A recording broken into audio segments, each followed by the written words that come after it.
Part 6 of the Developer Progress Vlog.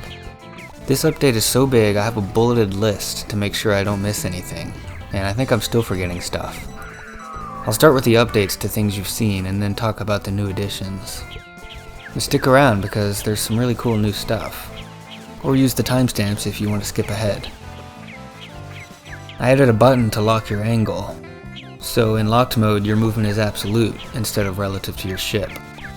Some players might prefer to keep it in this mode most of the time. This should especially be useful for bosses. I'll probably add a little lock icon and sound effect for when you toggle it. For the EMP, instead of firing as soon as you type the prompt, you get a sound cue and a shader effect on your ship to let you know that the EMP is primed.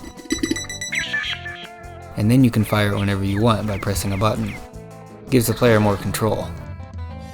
I added a difficulty setting. On easy mode, all punctuations and capitalizations are removed, and the spaces are typed for you, so it's more like typing of the dead. It also removes a third of the obstacles. Hard mode randomizes the capitalization of the challenges and speeds up the obstacles. There are a few other tweaks to the game when you change difficulty as well.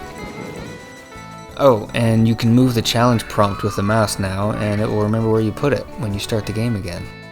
Give your friend the mouse, and you've got a 2-player mode, if he feels like being a jerk to you. I removed the shader effect I had in the water level, and instead I'm just using alpha blending, which is way less computationally expensive and honestly looks a lot better. Sarah drew the background for the water stage. She's still working on it, but it's coming along well, I think. She also added the Oasis to the desert. Look at that Oasis. Doesn't that make you wish you were lost in the desert? Speaking of the desert stage, I added a new obstacle for it. Instead of ice blocks, it's quicksand blocks? It's obviously a palette swap of the ice blocks. I'm not sure if I'll keep it yet.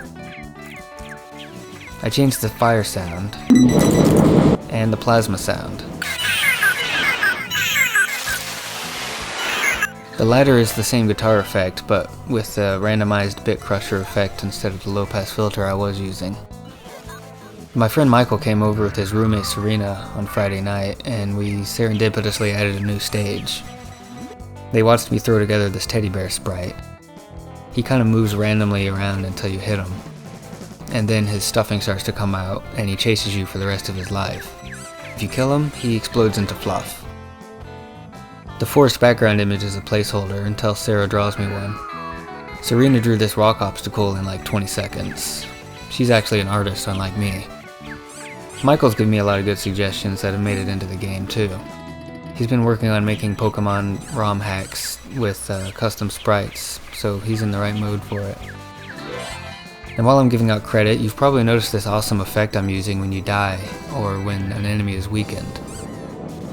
That's largely due to a shader I bought called BKT Glitch, which turned out to be super easy to apply to a sprite, although nowhere in the documentation does it mention how. So I spent like an hour trying to figure out how to create a small surface that follows the sprite around before I figured out I was being stupid. So back to the forest level, I finally added a boss character. He's a kind of woodsy Zeppelin guy. Let's have a closer look at the sprite, since I spent like 3 hours making it from scratch. I'm not a good artist, but I think this one turned out great. I especially like the flag and the shadow from the propeller. I had to manually choose the colors of the pixels to create the effect, but I think it really sells the illusion that the propeller is rotating about the x-axis. Only after I finished manually coloring in nearly all the shadows did it occur to me that I could have made it much easier on myself by just adding a new semi-transparent layer and drawing black over it. So that's what I did on this lower propeller and the cannon. The fight itself isn't fully implemented yet, of course. After he shows up, there will be a cutscene before you start fighting. His health goes down in segments. If you reach a new segment, he's weakened and you get a limited time to type the prompt and advance into the next segment. If you fail to do it in time, he refills his health up to the previous segment. And once he's at 0, you have to hit him one more time with the EMP and he's toast.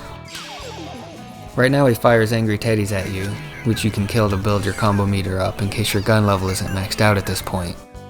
I'll add other attacks in the future.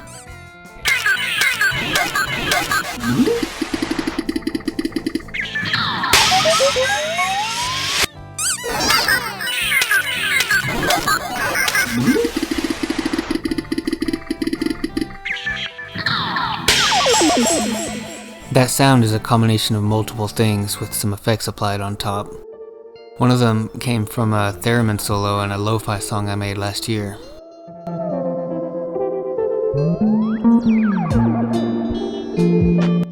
The shatter and reform effects took way too long to get right.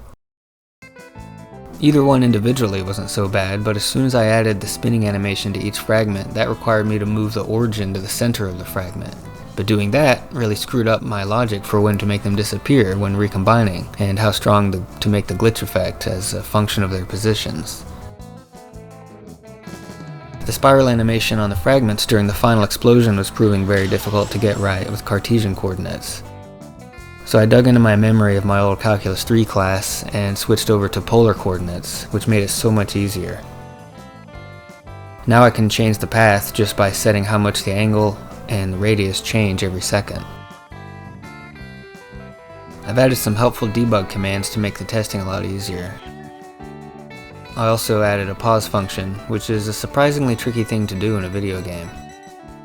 At some point I'll add a menu over the screen when it's paused. So that's about it for this update. As always, send over any suggestions, and I'll see you next time.